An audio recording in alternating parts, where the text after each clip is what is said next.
सच्चा दरबार की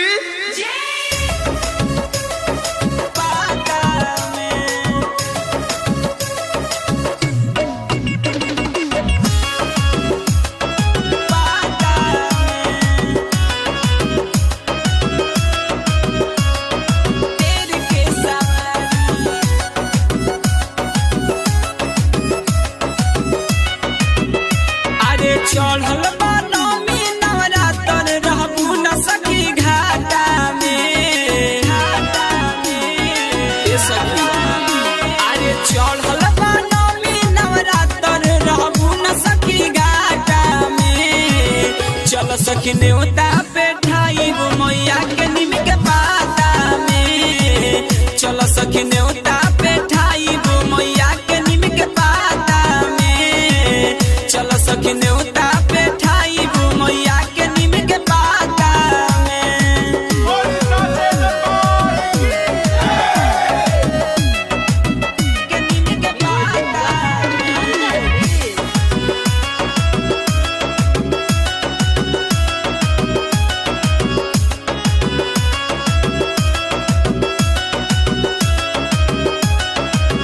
स्वागत में जुटल सब नार नारी।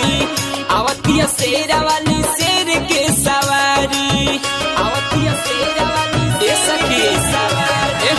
स्वागत में जुटल सब नार नारी।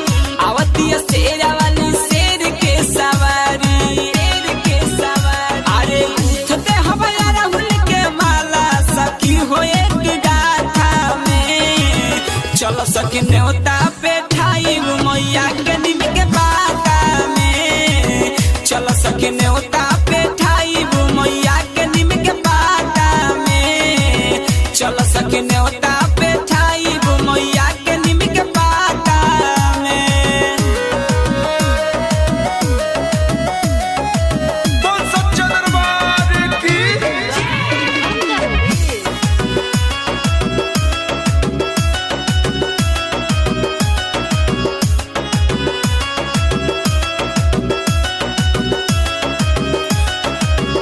अर्जुन देवर जी संग जई है कैलाश जी।